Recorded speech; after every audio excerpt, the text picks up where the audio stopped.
Hello, Savannah. Hello, hello, hello, and welcome to another edition of Candidly Kesha. It has been a long week, a long month, and Yes, it is. September. Soon we'll say it's been a long year. Listen, I have a very special guest with us tonight. I'm not going to hold you or her long. We're going to jump right into things tonight and discuss this memorandum of understanding between the United States Attorney's Office and the city of Savannah.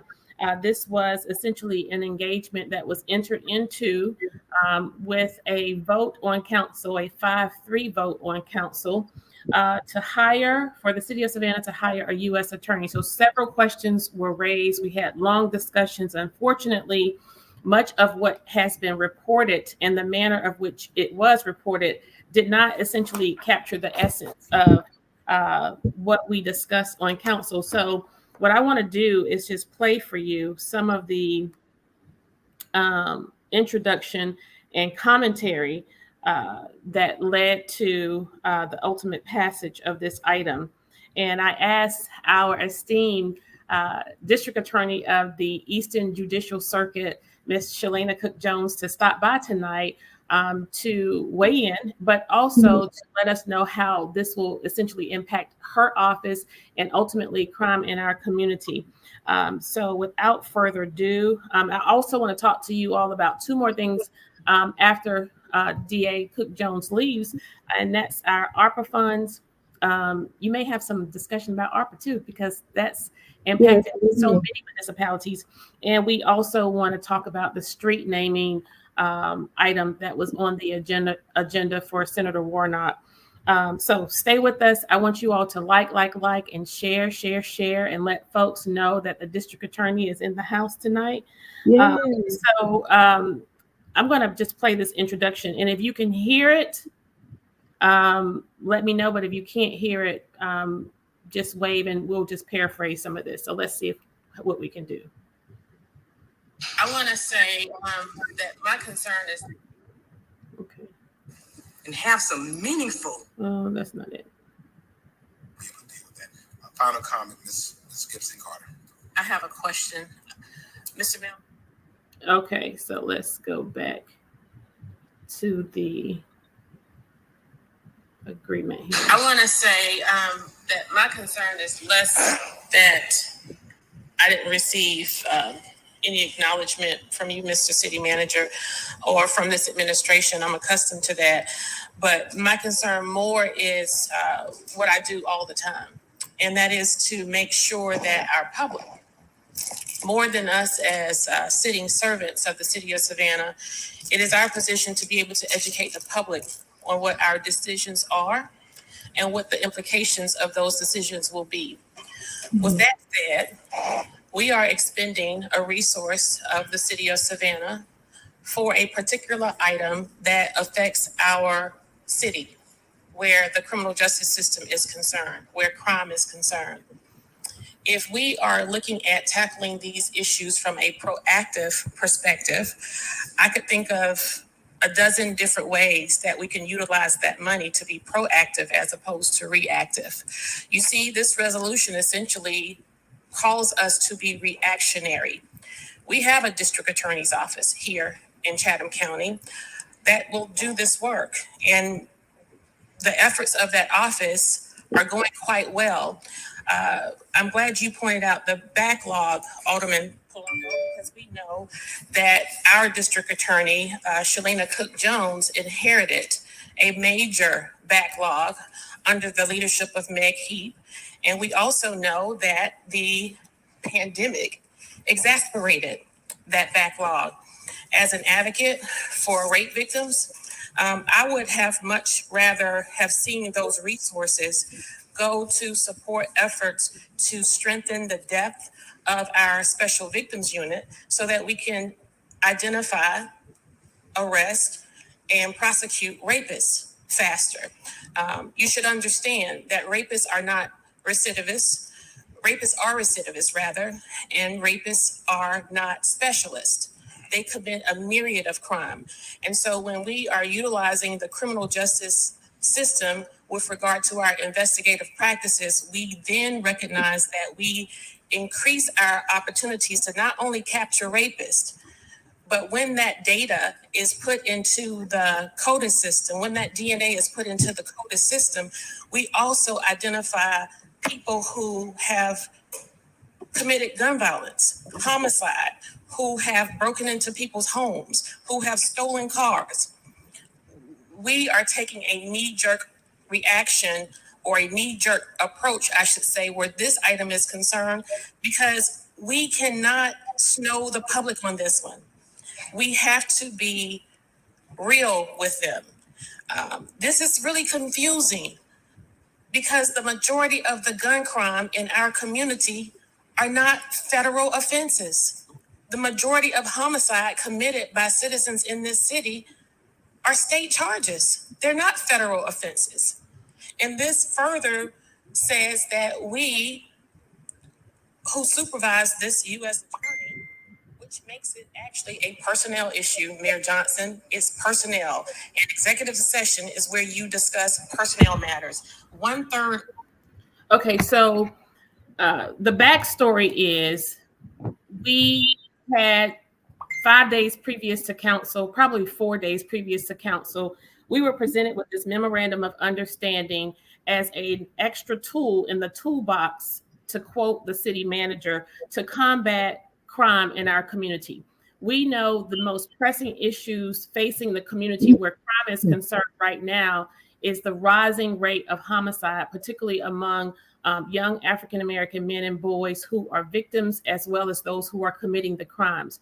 And so I embrace opportunities to be proactive always, but the issue I have with this particular memorandum of understanding is the reactionary approach, but it's a reactionary approach that has not been well thought out or prioritized, particularly when we are looking at the fact that we did not have data to support an item like this to say we have an influx or increase in federal crime in Savannah. Therefore, we are going to strengthen our U.S. Attorney's Office by hiring and paying for a staff attorney to support their efforts. In my mind, I'm thinking, I think we have more misdemeanors and felonies that are swelling in our district attorney's office. So before we go to the federal level, why not focus in our own backyard?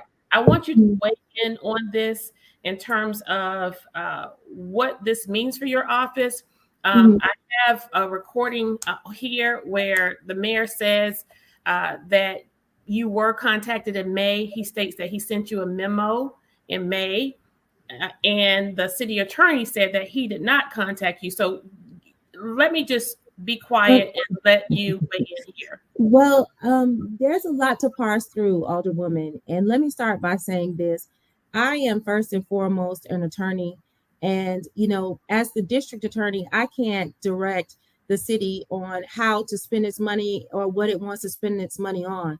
I can say that where we are today, the problems that we do have with crime in our area didn't start when I took office 18 months ago. And we are in an all hands on deck situation. And so if any governmental entity, whether that be the city or the county, has funds to utilize, then of course, it's going to take all hands on deck effort. So, but let me say this and get right to the point. The city has the legal right to hire and pay whoever it wants to. When I say that it has the legal right to do that, what I mean is that your personnel issues as member of mayor and council are completely up to you. The issue that I have with the memorandum of understanding in question is that it enlarges federal jurisdiction in what I deem as an unlawful way. Now, to be clear, a lot of what I'm going to say is legalese. When I finally did get a copy of the memorandum of understanding, I called the U.S. attorney and had a conversation with him about it, because the federal government cannot divest the state district attorney of jurisdiction to prosecute crimes. So what do I mean by that? A SALSA, it's in the MOU, it's a SAUSA, a special assistant U.S. attorney, only has the authority that's given to it by the federal government, which means that SAUSA can only investigate and prosecute crimes that take place on federal lands or crimes that arise from a federal statute. So when I talk about crimes that arise from a federal statute, I'm talking about gun crimes, which is what I was told this particular MOU was about. Unfortunately, when I got it and I read it, I realized it was much broader than that. The MOU contemplated giving cases to the SAUSA where all cases that originated from the Savannah Police Department, all cases of violent crime that took place in the city of Savannah, and all cases that the city of Savannah had an interest in. That is completely unlawful because all of those three categories that I just mentioned to you belong to the state to prosecute and do not belong to the federal government. And in my legal opinion, I think the MOU is useless because you don't need authority to give the federal government what it already has authority to do, which is to prosecute federal crimes. Now, still, by and large, as I said, the scope of what the SAUSA can prosecute is very limited. And so I contacted the parties as soon as I saw a copy of the MOU, which was actually on the morning of the city council meeting.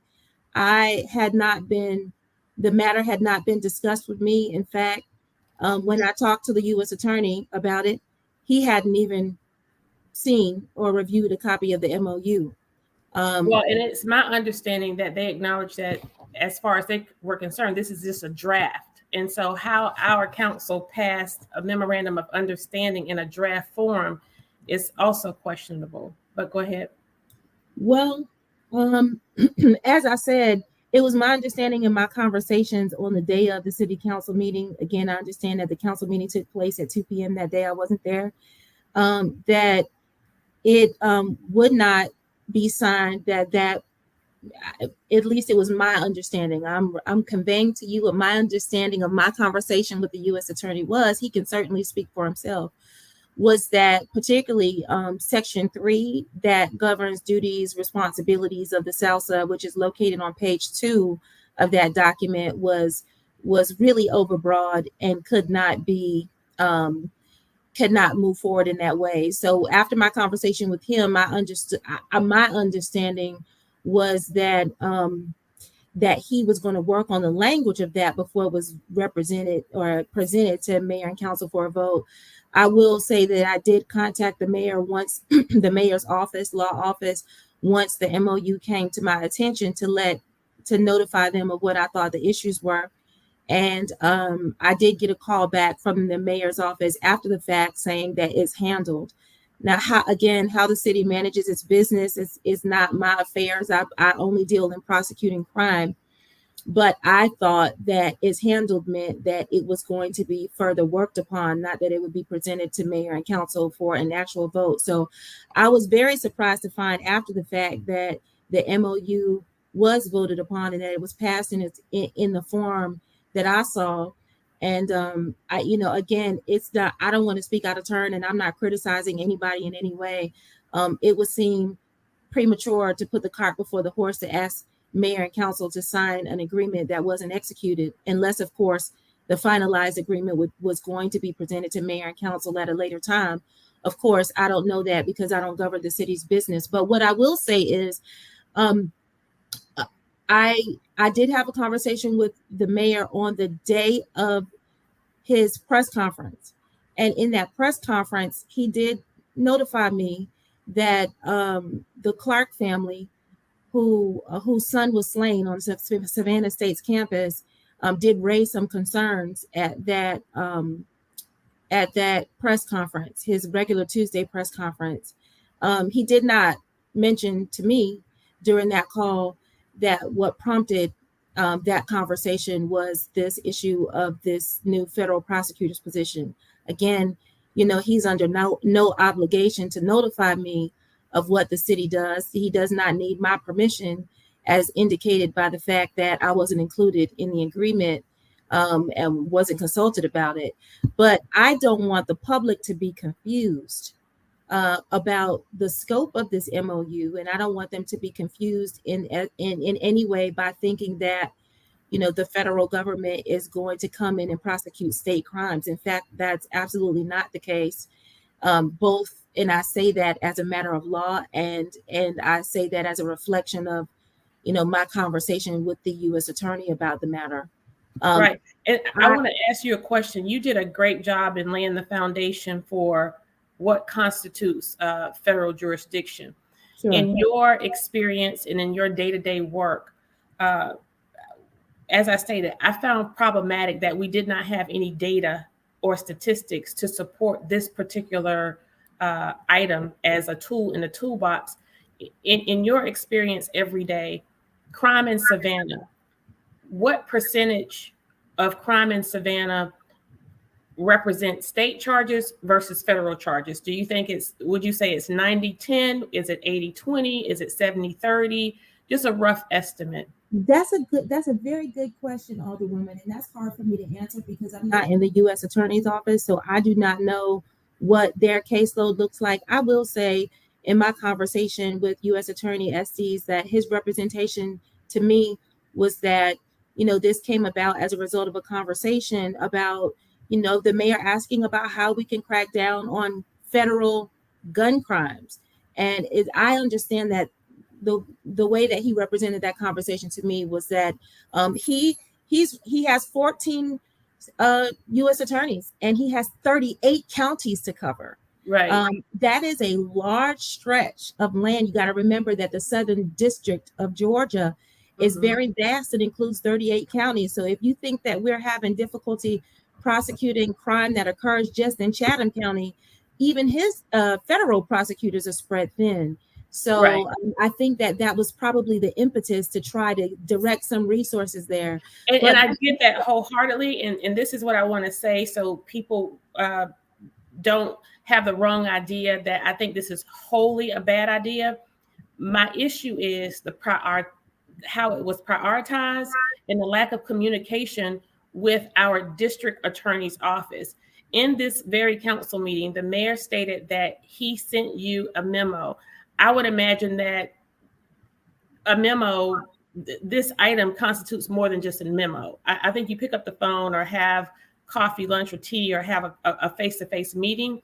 Nonetheless, you acknowledge that the mayor did not send you a memo, and the city attorney says that he did not contact your office because this didn't have to do with your business.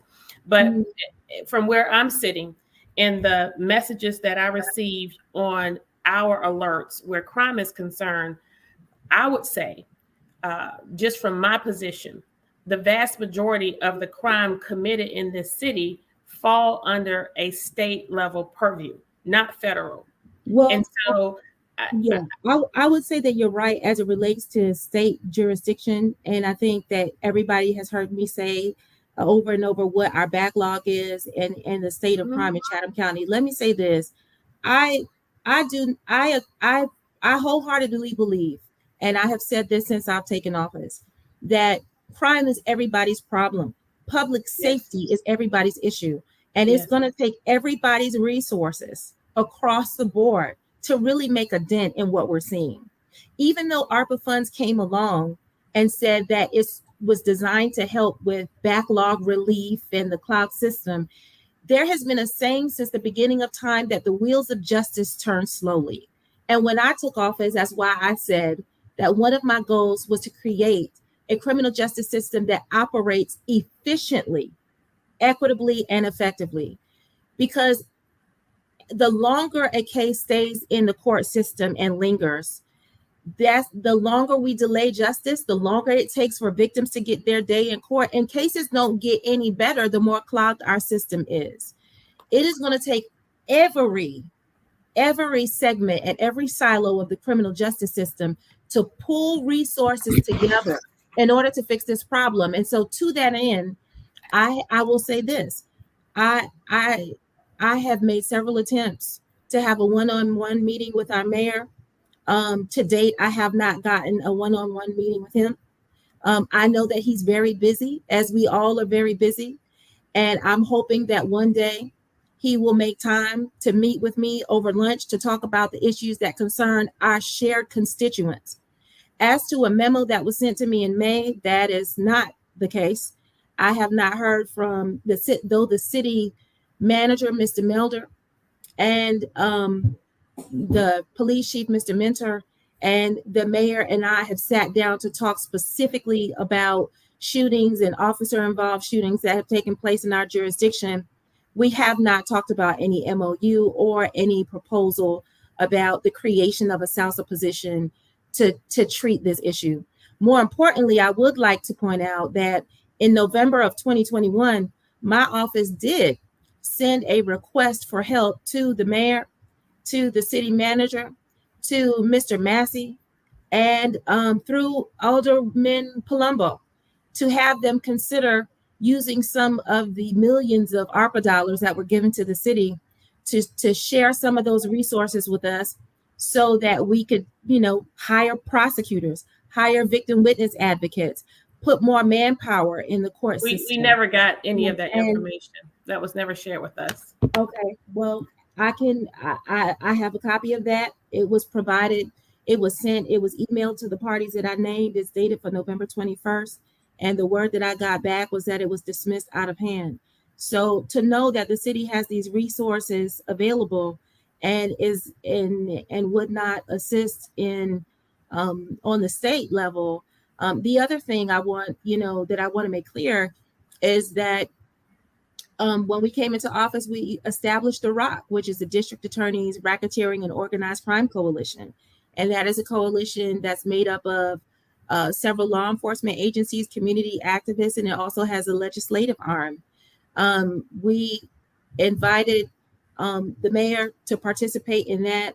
I do believe that Chief Mentor has attended one or two of our sessions, but I know that the city was more vested in starting its own violent crime task force. So let me say this.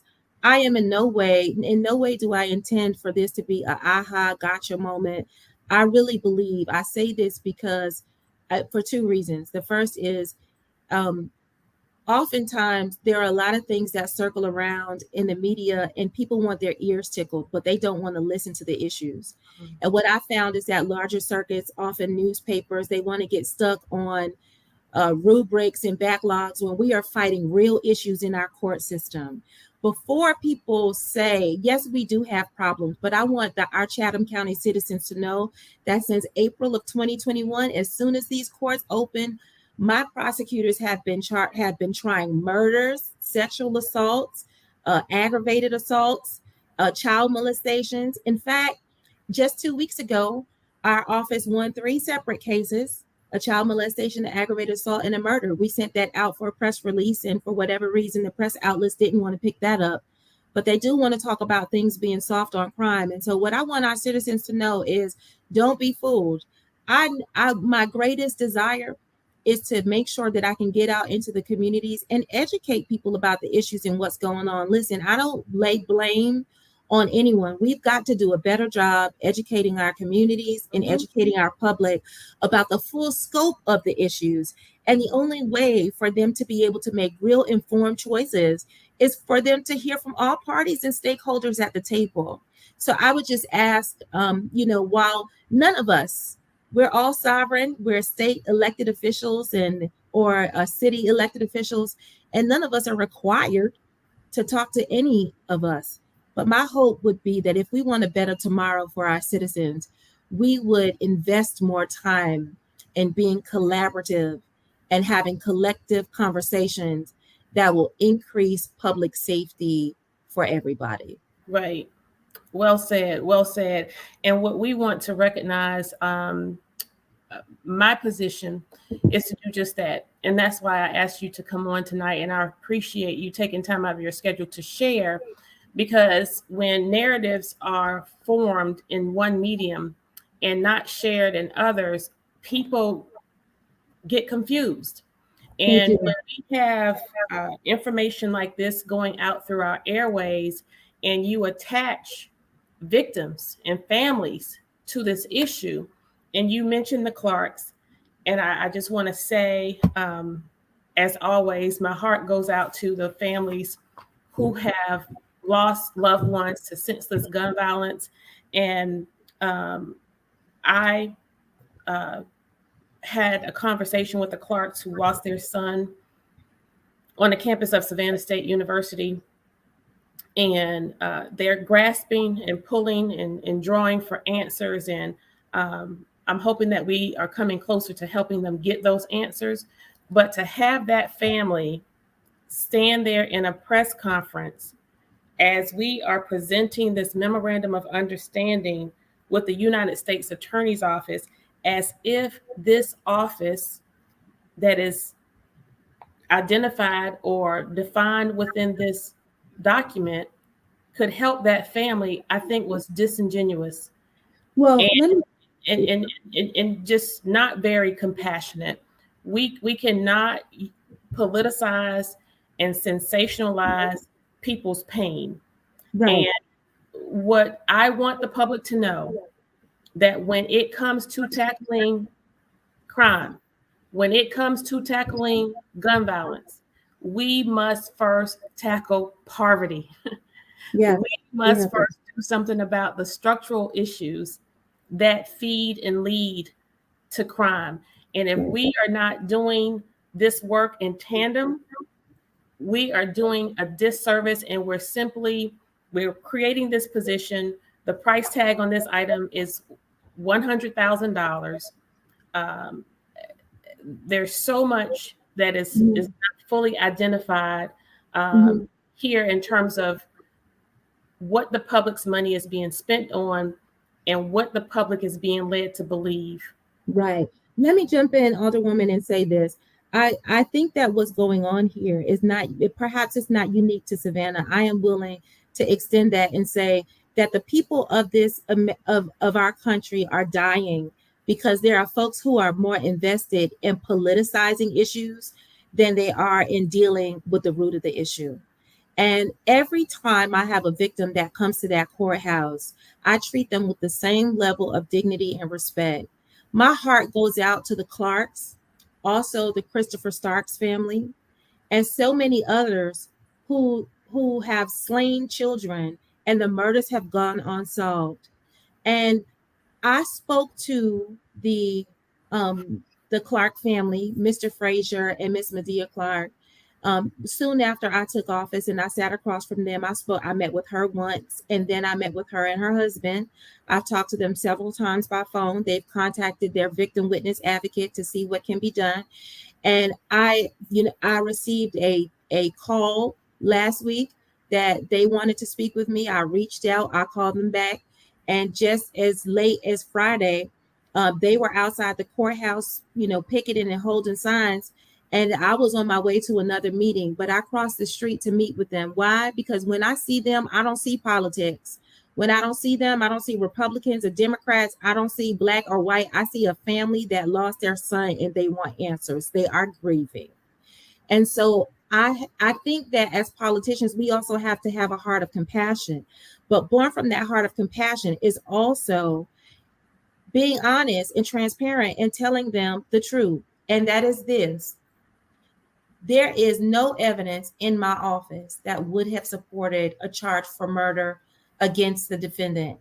And so, contrary to popular belief, the defendant in that case pled guilty to a 10-year charge with 5 years to serve.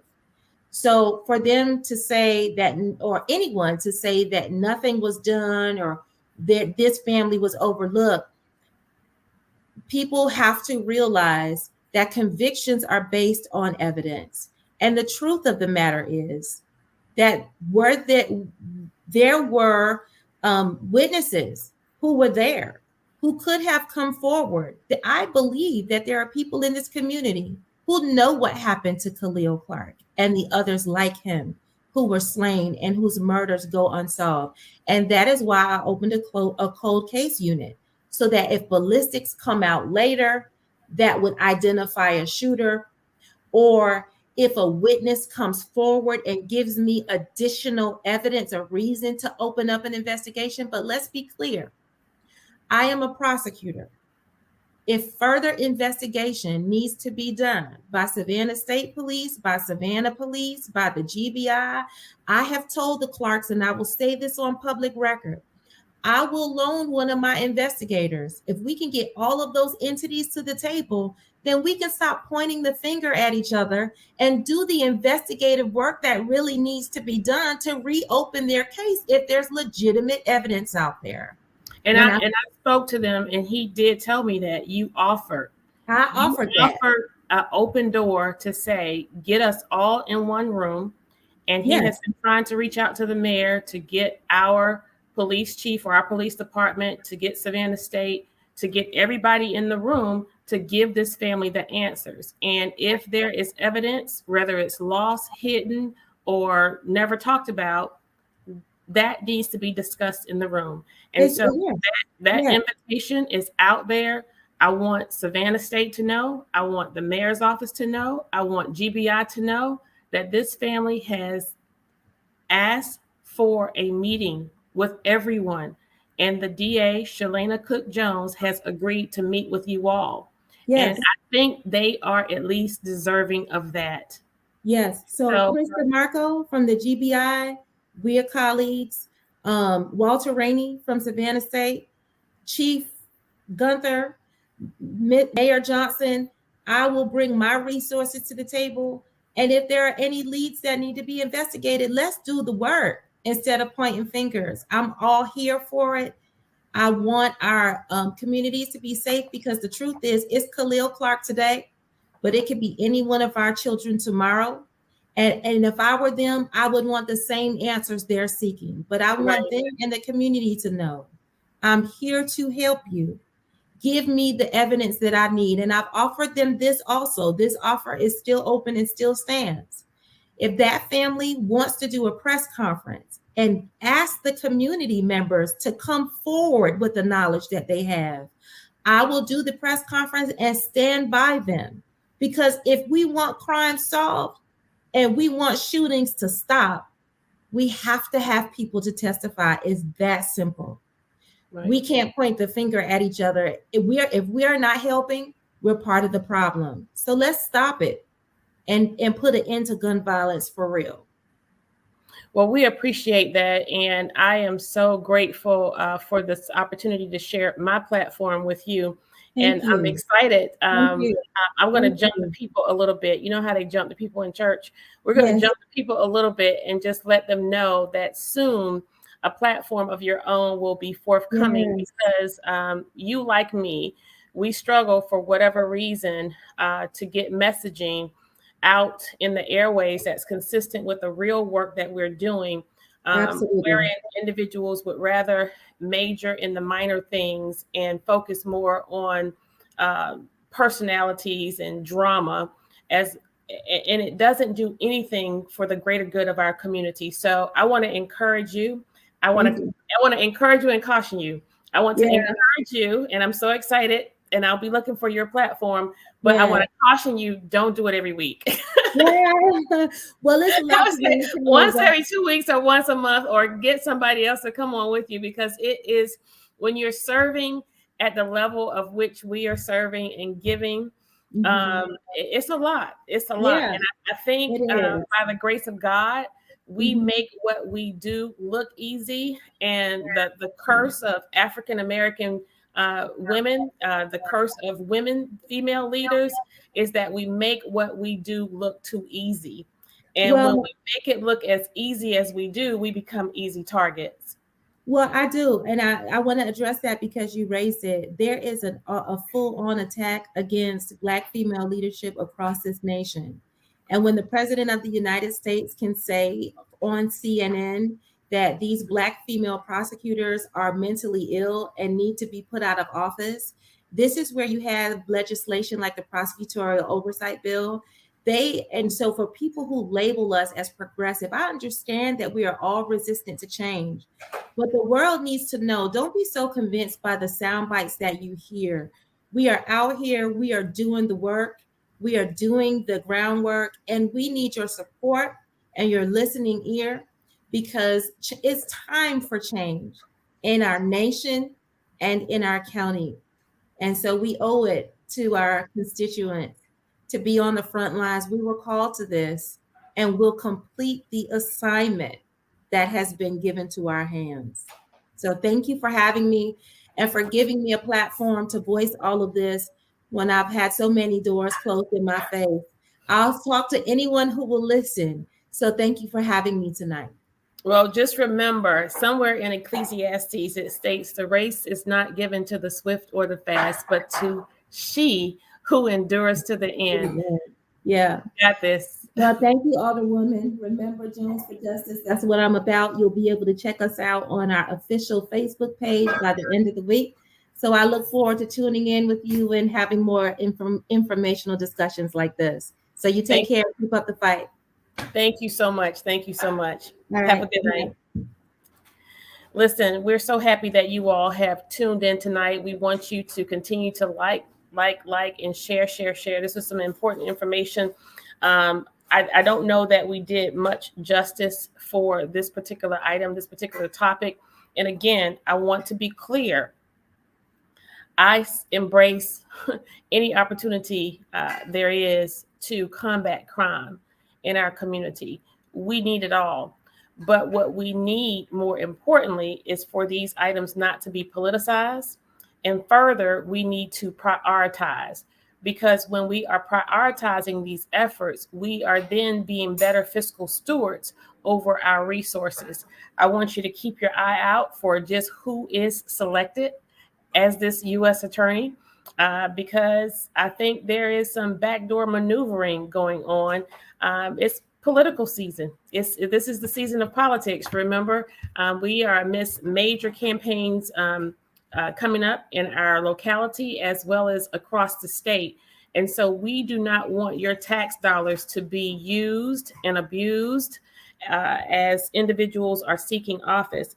One other item came up on our agenda that I want to share with you and just hit home just how serious I am when I say that the city of Savannah, when it comes to our city services, when it comes to your tax dollars, we should have no concern about party affiliation.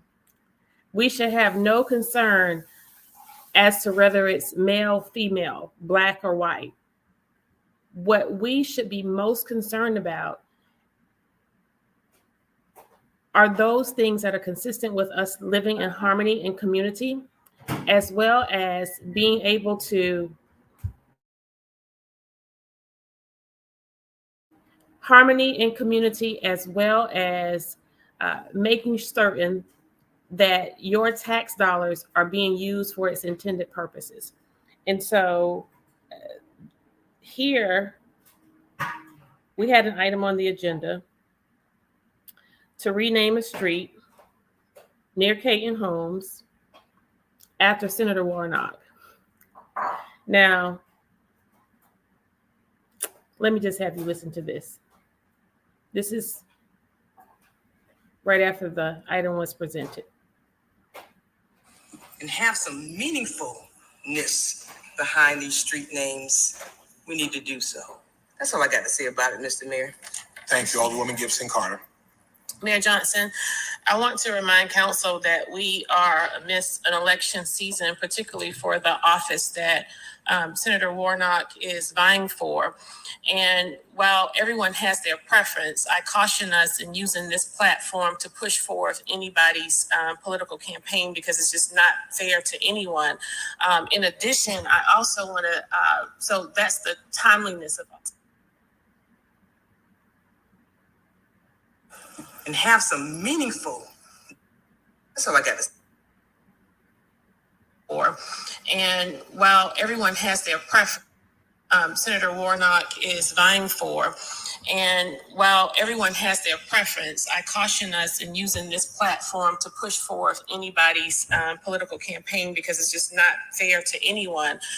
In addition, I also want to, so that's the timeliness of all of this that I have an issue with, but also the area of which we are seeking to rename or bestow this honorary designation, which quite possibly is deserving in his own right. But in all that I have experienced with citizens who live within the units of our housing authority, many that are in deplorable conditions. Recently, I shared photos of a mom's apartment that's layered with mold. We further recognize the homicide that occurred in Yamakra, where 15-year-old Desiree Gilliard, God bless her family, that individual still has not been identified or captured.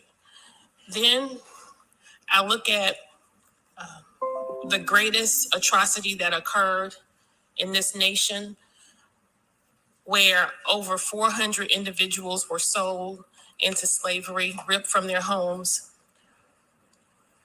a place we call the Weeping Time that was essentially desecrated by a majority vote on this council.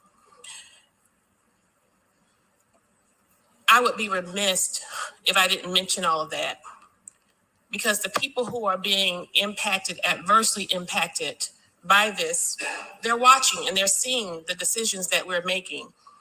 And then I think about the advocates of Susie King Taylor, who have been seeking to rename the square.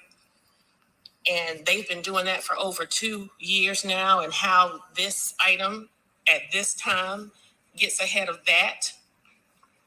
Alderman Leggett, I thought we had 5 votes. I don't know why we haven't done that yet. But just on sheer principle, I cannot bring myself to support these items that just appear before us. Thank you. Okay, thank you. Mayor. So 1 second. So again, of all that we have going on in the city of Savannah, of all that we have going on with our public housing, I don't know why anybody would want their name on anything connected with public housing. With the way the conditions are, why can't we focus on helping families get mold, rid their homes from mold? Why can't we focus on making Yamakra look halfway presentable? We're naming a street after a person who's running for public office. How much more political can we be? I don't care if you're Democrat, Republican. I don't care if it's a black man, a white woman, a black woman. It doesn't matter.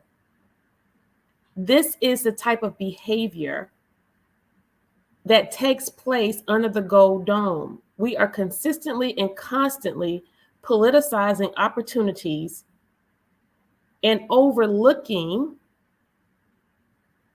issues and opportunities that really matter for the citizens of Savannah. We have had advocates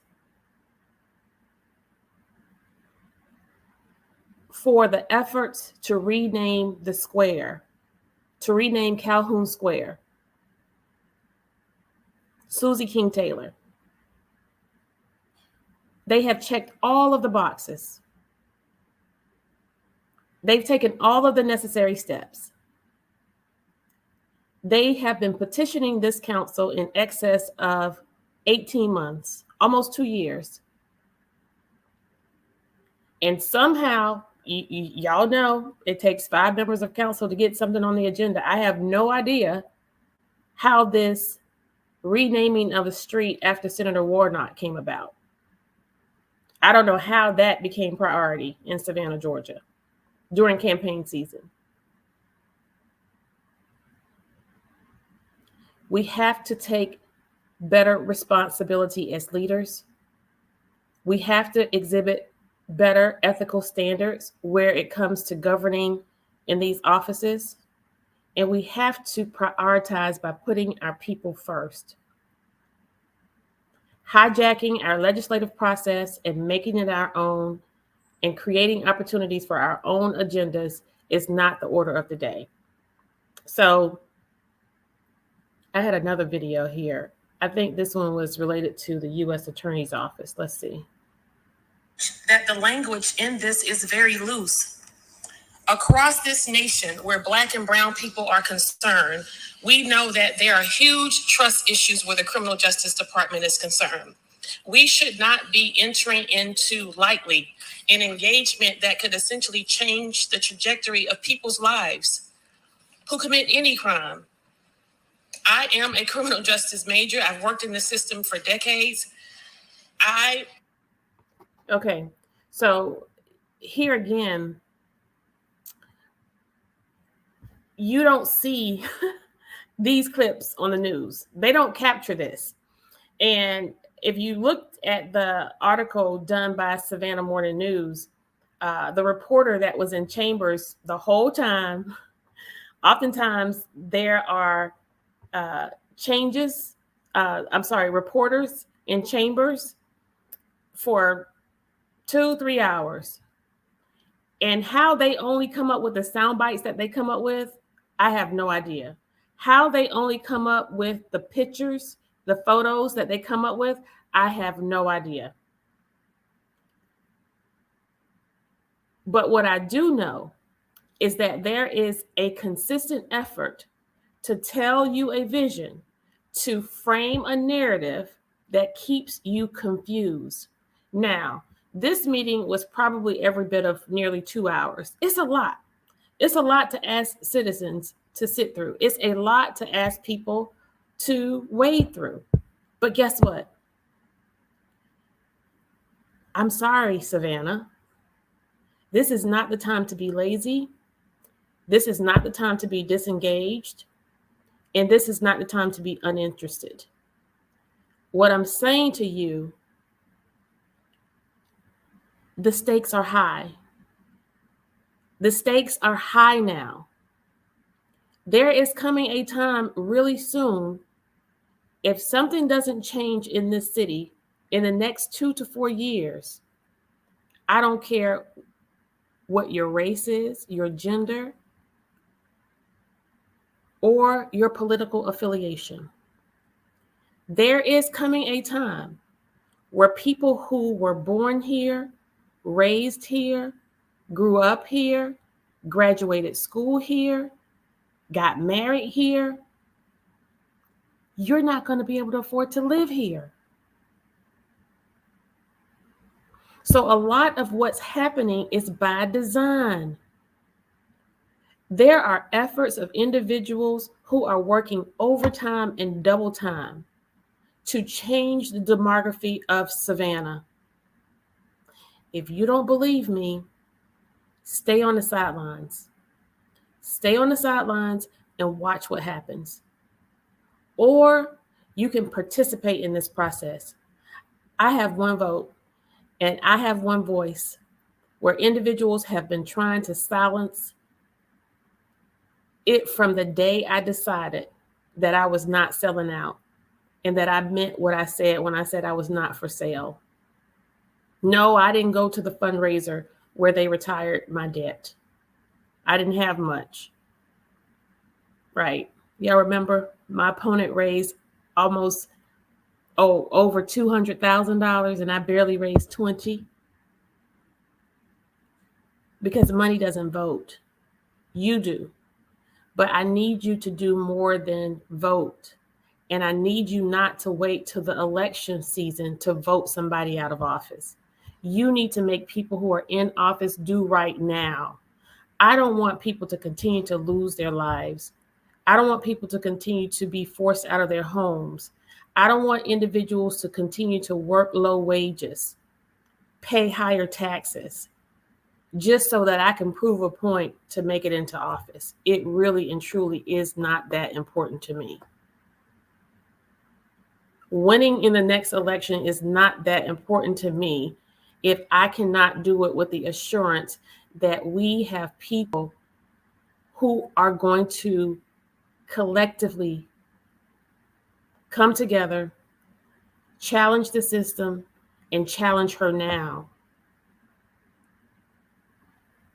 We need you, Savannah, and we need you engaged. Whether it's posing questions in social media, writing to myself, the mayor, and other alderpersons, or coming to City Hall. Pull up the agenda previous to the meetings. Look at the items. Oftentimes, there's anywhere between 20 and 50 items on that agenda. Look at how we are spending your tax dollars. If there is an item that you have a question about, if it's something that's questionable, let us know. Go to the website, go to the clerks tab, clerk of council tab on the City of Savannah website, savannahga.gov. Browse through that agenda, go down to the end of the agenda, pull up this memorandum of understanding, and read it for yourself. You decide, is that the best use of $100,000 for one individual? And again, let's not forget, let's keep our eye on who they're going to hire and see who they are connected with or to. Whose BFF is it? Whose campaign did they work? These folks can't even be original in their missteps. Do we have another video here? These are out of sequence, I think. With our district attorney, Shalena Cook-Jones, on this. No, ma'am. It's not for her office. It's for.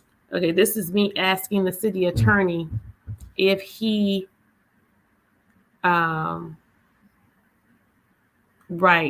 that's all they have is sound bites.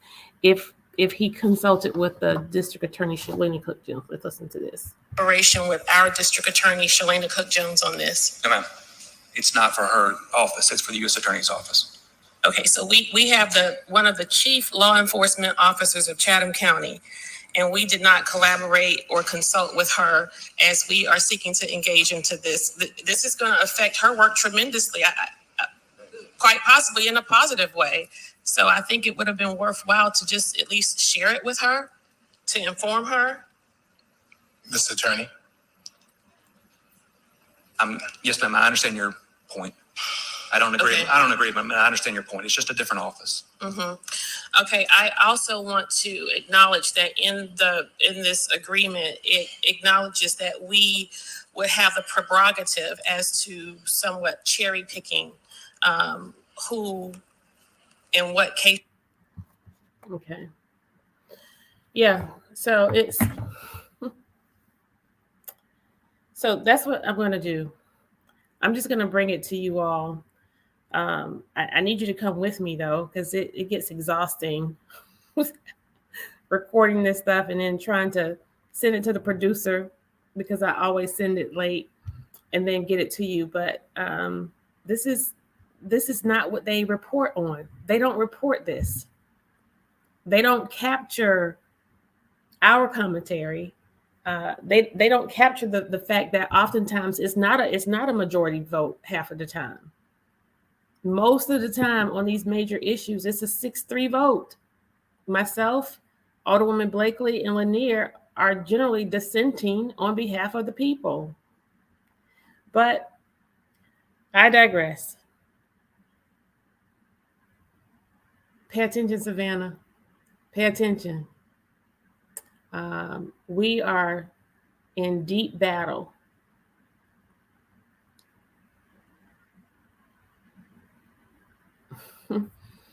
Yes, it does, Ivan.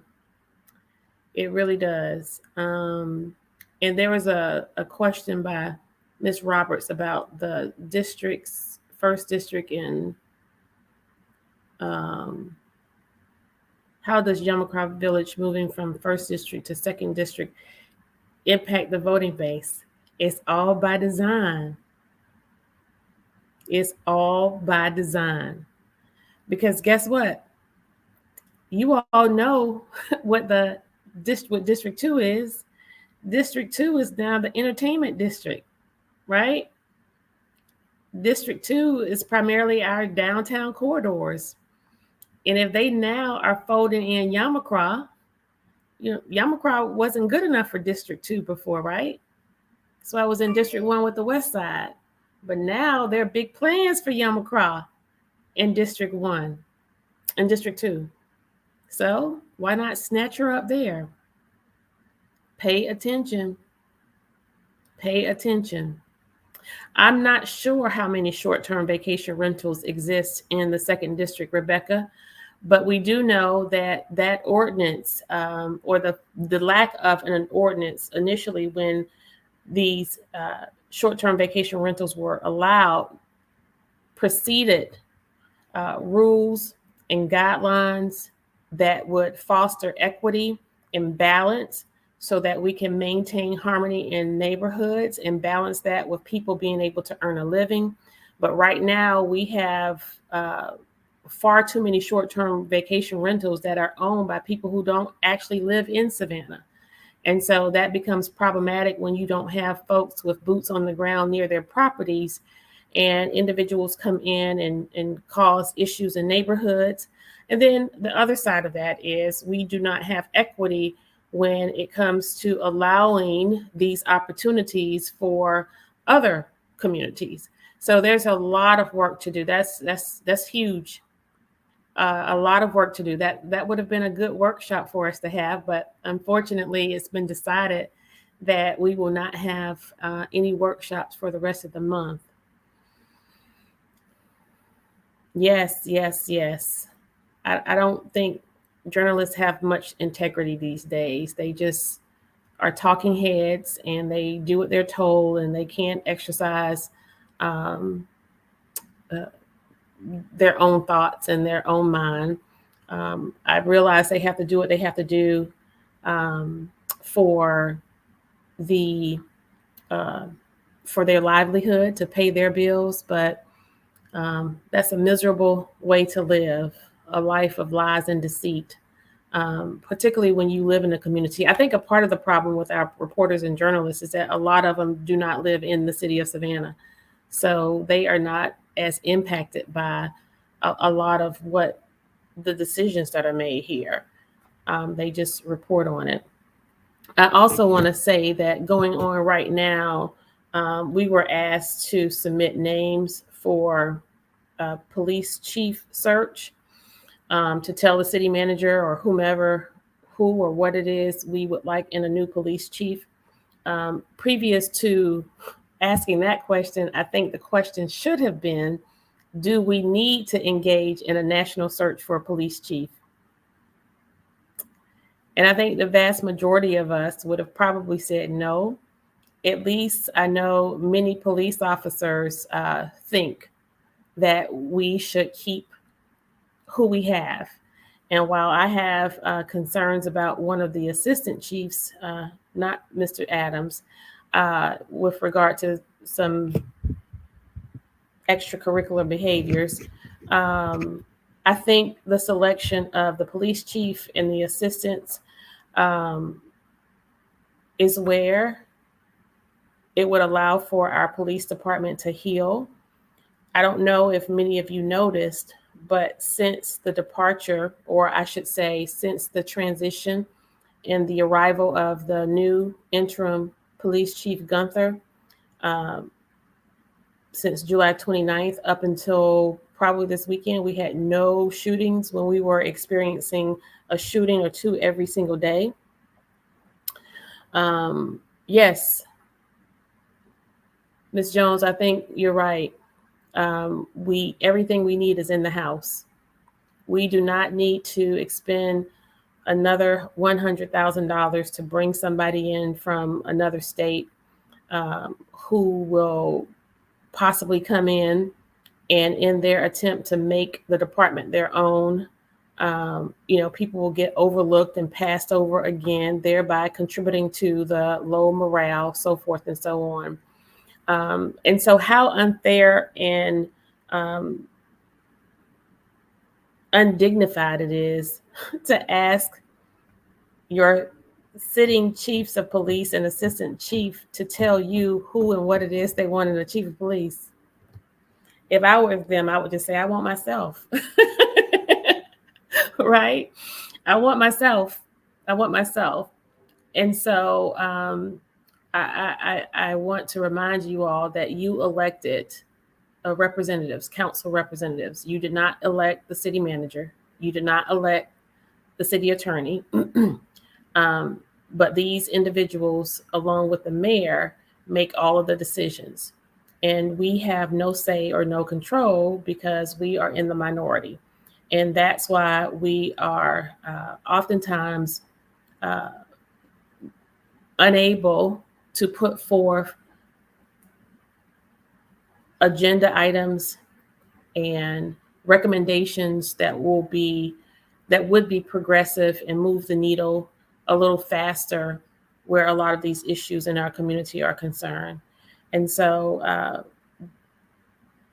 while we have one voice and one vote and we don't have the media on our side, we know that we have the people on our side, and we know that we have your voice and we can depend on your vote.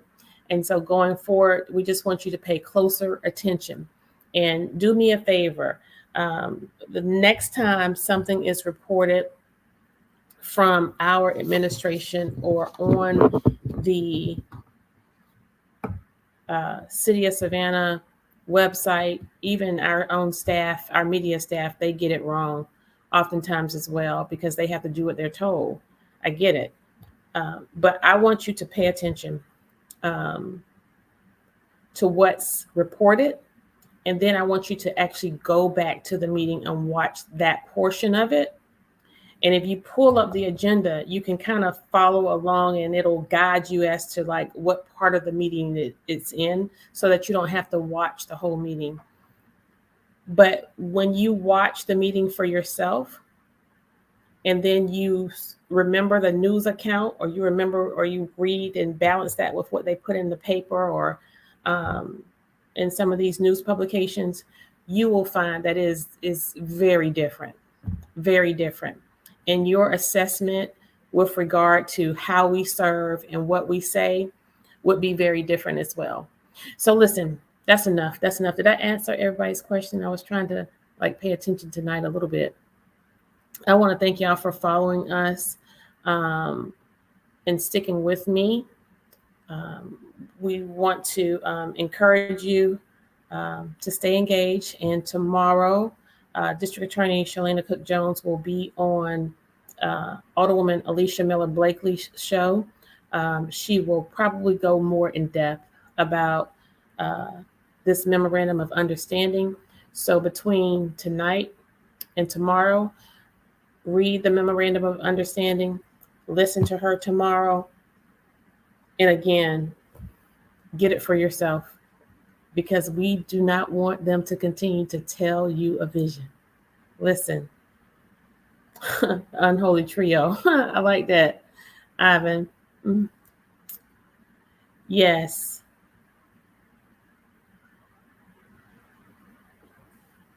I would say so. I would say so also, Ms. Roberts. But you know what? That message will be better received if you were to put that in writing and send it to City Hall. Memorandum of misunderstanding. Ivan, I love you. I love you so much. I wish I had your wit. Yes, share your thoughts. Go to the City of Savannah website. Our emails are there too. You can email each and every last one of us and let us know how we feel. And listen, all y'all's property taxes are going up too. The majority on council voted for a rate, for the millage rate. Your taxes are going up again. But if you all had mobilized and showed yourself strong down there to City Hall and looked at us in the face collectively, you could have added to my vote, Alderwoman Blakely's vote, and Alderwoman Lanier's vote, and we could have reduced your taxes. Yeah, we actually had an opportunity to reduce the taxes of the citizens of Savannah. You know why I wanted to reduce them? Because we collected more tax dollars via your property taxes than we needed last year. Mm-hmm. And this year, you're being taxed at a rate that at the end of this year, we would have again collected more than what we needed. And it was all under the guise of increasing the entering the incoming salary for police officers and firefighters and giving police officers a raise. Well, let's do this math. For 2.5 years, we have been down more than 100 police officers. If you did modest calculations over a 2.5 year period, we did not pay over 100 police officers we budgeted for. So where's that money? And even if my math is off, we're talking $5 to $8 million. So you raise the taxes of citizens when you got $5 to $8 million that you didn't spend? Ask questions. Pay attention. I'll keep asking the questions for you, and I'll keep paying attention for you because that's what you sent me to City Hall to do. But when I have people telling me to shut up, and you all sit on the sidelines and just watch it as if it's entertainment, I'm not made of Teflon, y'all. But guess what? When they don't let me fight like a girl, I beat them like a man. Y'all have a good night. I love you.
like that.